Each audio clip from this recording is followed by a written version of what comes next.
Buenos días, me da mucho gusto estar con ustedes. Eduardo, Erika, bienvenidos, muchas gracias. Gracias. El panel se titula Proceso de selección de personal en pymes. Me gustaría empezar con un diagnóstico parte de ustedes. ¿Cuáles son los principales problemas, cuáles son los principales retos en la selección de personal para pymes? Erika, estamos contigo. Sí, gracias. Pues desde la experiencia que nosotros hemos adquirido al trabajar con la pequeña y la mediana empresa, te podría decir que el principal problema radica en la definición de los perfiles de las posiciones que se están buscando en el proceso de selección. Debido muchas veces a que no se cuentan con descripciones de puesto que marquen la claridad y delimiten las funciones y responsabilidades que va a llevar a cabo la persona que se va a buscar, y eso como insumo para el proceso de selección es básico, tanto a la hora de hacer la entrevista como en el momento de generar las evaluaciones. Identificar si es la persona adecuada para el puesto genera un problema fuerte. Antes de pasar la palabra a Eduardo, me gustaría pedirte si puedes ser más específico cuando dices la descripción del puesto, la definición. Ese es uno de los principales problemas para las pymes. Mira, hay empresas que cuentan con una estructura organizacional bien definida y que en la realidad funciona. Hay empresas que no cuentan con una estructura organizacional, con un organigrama. Y ya esto de entrada es un problema para poder definir cuáles son las funciones de cada posición. Cuando se tienen bien definidas las estructuras organizacionales, entonces se puede identificar qué es lo que se requiere de la persona que va a ocupar esa posición. Primeramente, y desde luego es el antecedente, lo que acaba de mencionar Erika, para mí es la parte de la evaluación del personal para poder identificar no solamente sus competencias, sino realmente lo que llamamos su potencial, sus posibilidades para ser ubicado en un puesto acorde a sus propias capacidades.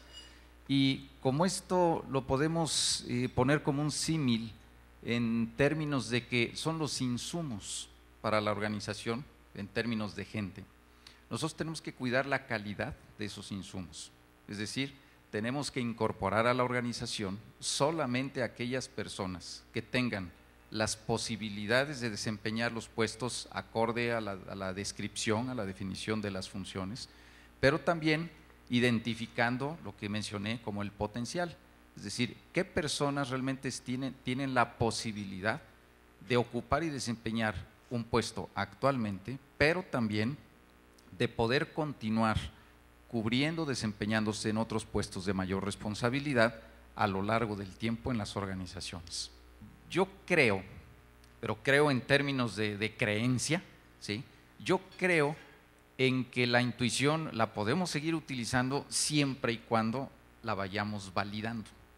Es decir, si yo tengo la intuición de que un candidato es bueno, entra a trabajar conmigo y me doy cuenta que efectivamente tiene un buen desempeño, bueno, empiezo a correlacionar, ¿sí? Esa parte, por supuesto, y es valiosa, pero la otra parte que vale la pena conservar es todo aquello que tiene que ver con la experiencia técnica, con el dominio del tema, del giro del trabajo.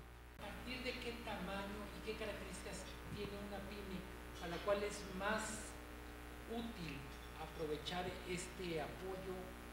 Me gustaría que si nos pudieran contar a partir de su experiencia, ¿cuáles son las pymes a las que mejor les sirve un determinado tipo de apoyo?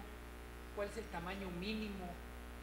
¿Y cuál es el tiempo de implementación de herramientas o de un programa más profesional para selección de personal en términos tanto de medición de desempeño como de, vamos a decir, de detección de potencial? Estamos contigo, Erika, por favor. Yo creo que una empresa que va creciendo de manera sana tendría que hacer uso de estas herramientas o de estas metodologías, pues desde el momento en que empieza a definir una planeación estratégica, un modelo de negocio, para poder identificar a quiénes necesita tener para poder alinearlos a lo que sería el negocio y poder cubrir sus objetivos como organización, como empresa. Antes de pasar el micrófono a Eduardo, me gustaría preguntarte, Erika, para una empresa que no llega a este umbral de 90, 100 empleos, ¿qué recomendaciones generales harías tú?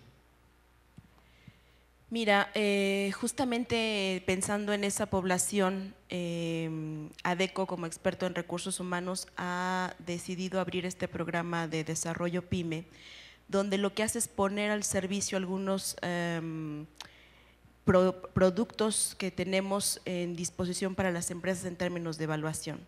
De tal manera que una de las recomendaciones es buscar asesoría que pueda apoyarlos en las características que las pymes presentan, poder conocer cuáles son las herramientas tanto de evaluación que tenemos como de potencial, como de desempeño para podérselos hacer llegar y que puedan ser herramientas que puedan tener a través de un tercero que no necesariamente implique una inversión costosa para ellos. Bueno, yo pienso que no importa el tamaño de la empresa para incorporar este tipo de evaluaciones.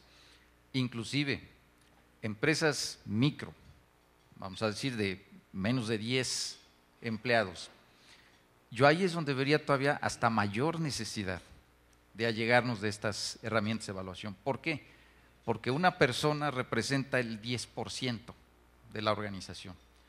Seguramente va a tener una cobertura de funciones mayor, muy grande, de tal manera que vale la pena entonces elegir de manera correcta quién será a cargo de esa gran porción de funciones de la empresa.